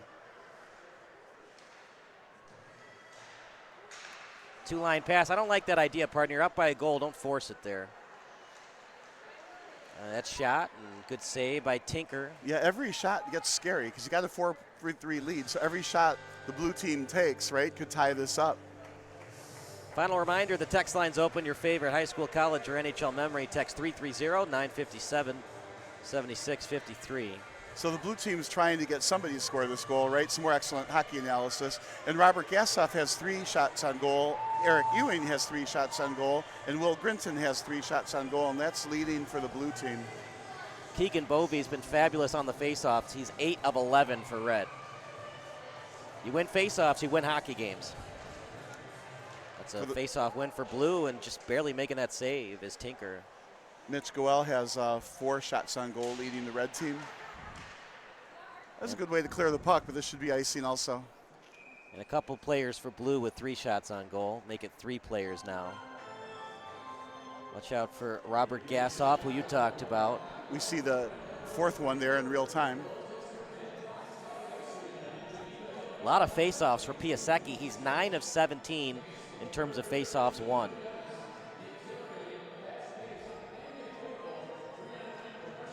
A lot of faceoffs. We have at least 54. Under 7 minutes to go. Nice toe drag and stolen away by blue. Out to neutral ice. Here comes Shukin. Shukin shot, pad save. Not a great shot there, but almost hit the side of the net if it wasn't saved by Tinker.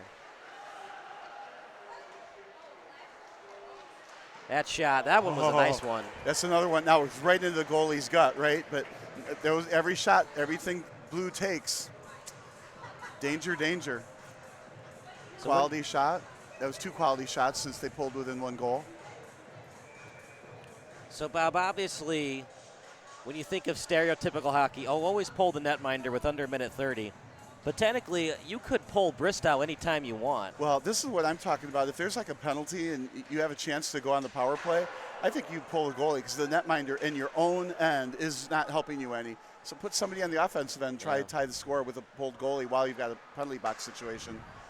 That was a really heads-up play by Marty Nitsch. What he did is he accepted the pass, and he wanted to do a quick little move under the legs of the defender. That shot, he scores! Oh, jeez. And that might be the dagger. It is just not Bristow's day today.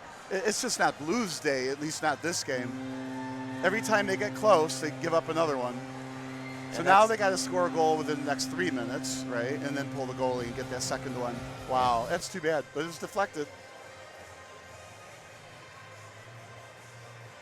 Well, that's Keegan Carnesi, and the goal was scored by Will Grinton by Blue.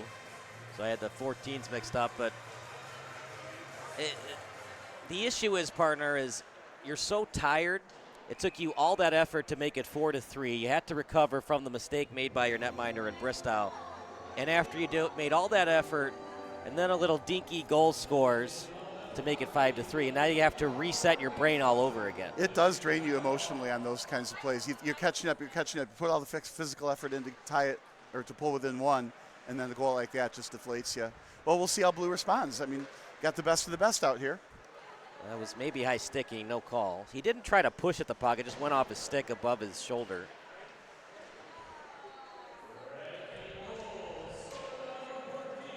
Here we go, 2-on-1. We got two players back checking. Shot, oh, he missed off the side of the net. Well, partner, we do the 3 stars of the game. I would be shocked if Blue team scored twice in the next 5:28. Yeah, I can't argue that. So we're going to look at our stats right now. Did anybody score twice? Oh, nope. How about that, partner? Was that shot? He scores. Are you kidding me? Oh, my goodness gracious. That's a soft goal. 5-4. Well, you have to assume that the goalie was screened and didn't see it. And I couldn't tell if the puck was actually deflected or not. It looked like it might have been. I think it just went off his blocker and in the net. Yeah. They're going to credit the goal to Thomas Saunders.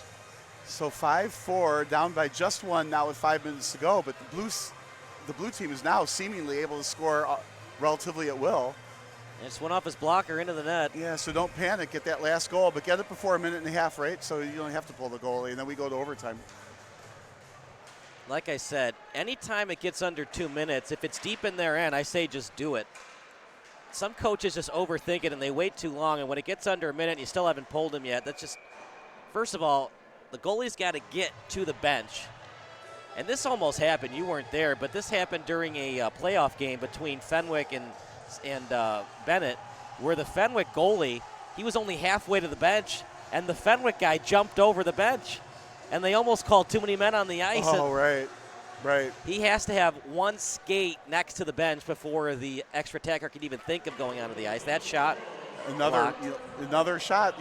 Every time Blue shoots it, you think they can tie it.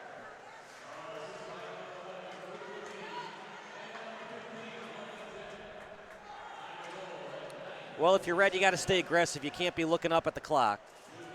Well, exactly right. And I wouldn't think they're going to go into a defensive shell, so to speak. Yeah, I mean, you want the kids to have fun. They're just 16 years old. It's an all-star game. This isn't for nationals. Oh, nice defensive play there. Fortunately, got the puck. Almost didn't. Can't afford any mistakes if you're Blue. If in doubt, just ice. Same thing for red, especially them. If in doubt in your own zone, just ice it. Yeah, that would be the advice for red. If you're in doubt on the Blue team, of course I'm kidding here, shoot the puck. No, it's a good idea, right? Crash net philosophy from a tough angle. You shoot towards the other side of the net and hope you get a rebound try. Or just shoot it from this side of the rink. That's okay, too. Yeah, don't do that.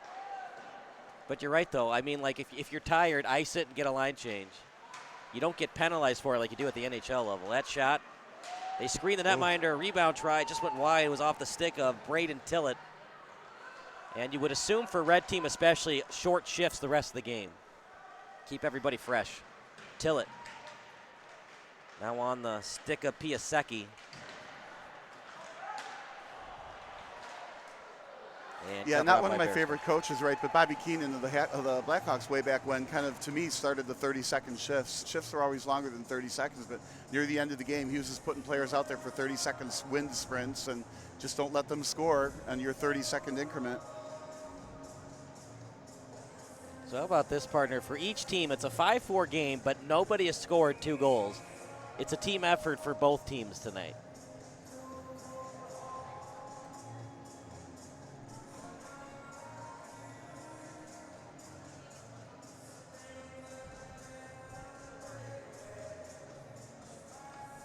Teams win rings and they win Stanley Cup titles, or if you have Wayne Gretzky on your team. That always helps. Well, the Hawks have Bedard now. I mean, that's a good start. I got to get somebody else there. Who was the best player? Oh, Brian Trottier, right, on those Islanders teams that won 4 in a row? Yeah, he was pretty special. Then they got Messier. No, Messier was on the Oilers. Oh, right, but then they got Messier. No, he played for the Rangers. Do I have my New York teams mixed up? Yeah, you blew that one. Oh, no. On air, I blew that. Yeah. That's embarrassing. Yeah, he was with the Rangers, but. Yeah, that Oilers team was something. Messier, Yari Curry, let's see, Rob Lowe. Was it not Rob Lowe, but somebody Lowe? Mark Lowe? Rob Lowe. Yeah, not Rob Lowe. Somebody Lowe. And, of Rob course, Lowe. Grant Fuhrer.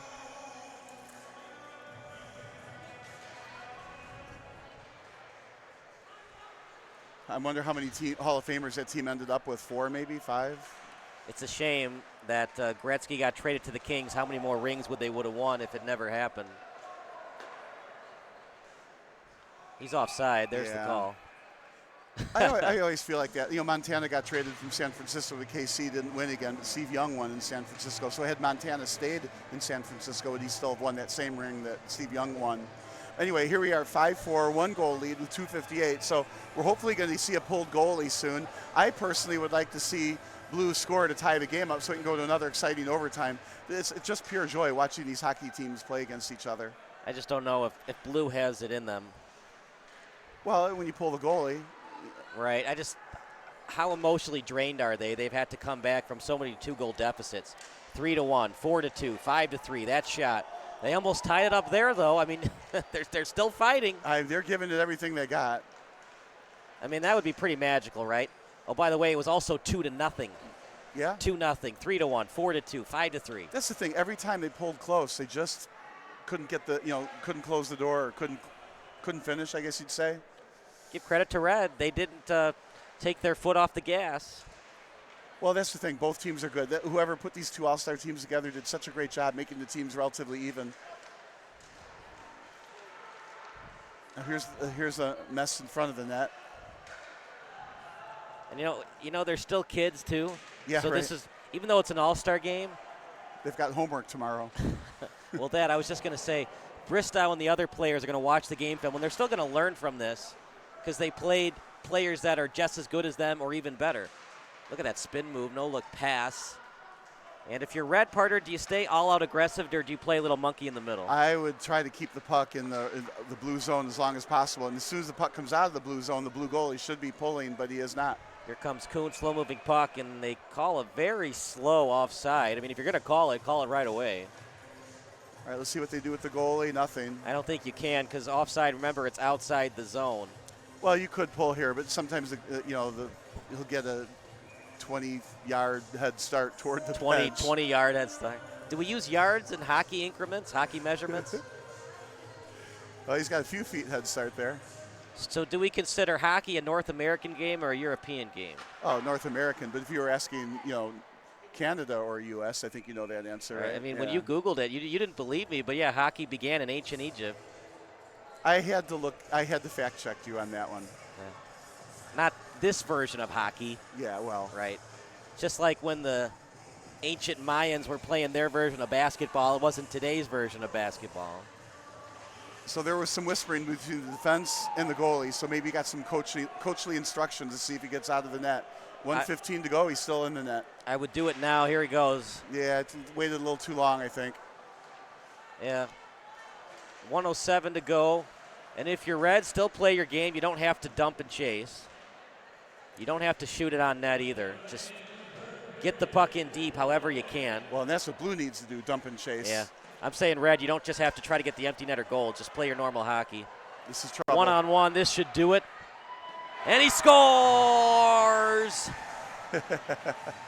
That'll do it. They're going to credit it to number 15, Jack Jacenis. And no surprise here, you just felt like after Bristow made that mistake, it felt like it was going to be Reds' day. Well, you have to say that's the difference in the game. That really ugly mistake or that very good read by the Red team on the steal and then the goal, right? But it wouldn't have been a one-goal game without that. They came back, though. It was 4-2, then 5-3. That other goal that was scored by Carnessi, that one hurt, too. Not as much as the Bristow mistake, but... So we have two, blue wins and now a red win? Yeah, remember, though, blue won by the hair of their chin. One off shootout and one in overtime. This time red clearly wins in regulation. Well, if we're doing NHL points, don't you get a point for those two losses? Yeah, so we'd be dead even here, right? Right, see, yeah. So the 18U game in terms of points, that'll be the clincher. Right, so whoever wins, blue or red, and the 18s wins today's All-Star tournament. It's a good way to view it. Red still playing on, and that will do it for the game.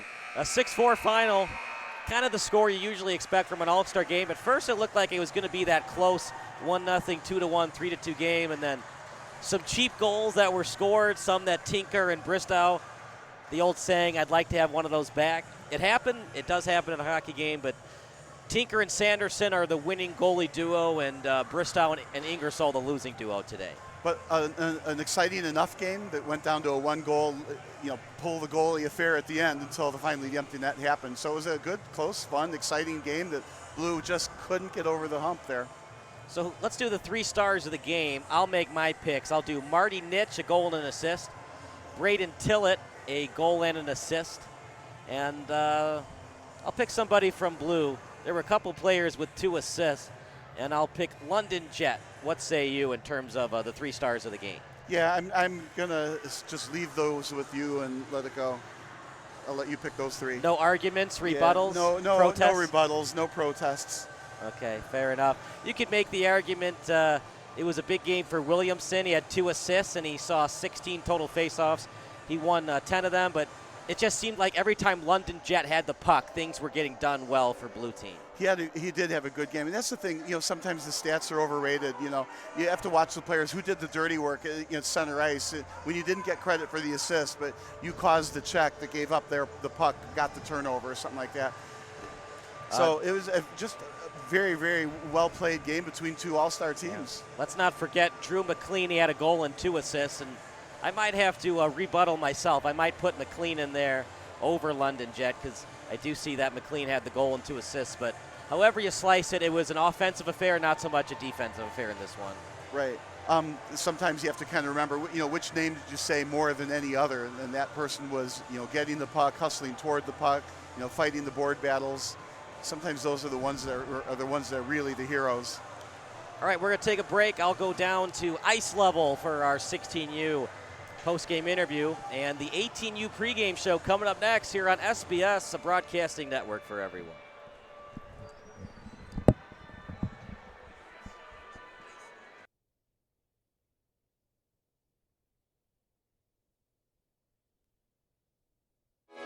Sports Broadcast Solutions is a broadcasting network for everyone. SBS offers live telecasts on Channel 59.3, YouTube, or Twitch. We include pre- and post-game interviews with the players. I started in the locker room. All the boys were getting going before the game and stuff, and we kind of found a little click at the beginning of the game, so I think that's what got us going. We also include digital live statistics, play-by-play commentary, team highlight reels, and even more than that. Go online to sportsbroadcastsolutions.com or search Sports Broadcast Solutions on YouTube. SBS, a broadcasting network for everyone.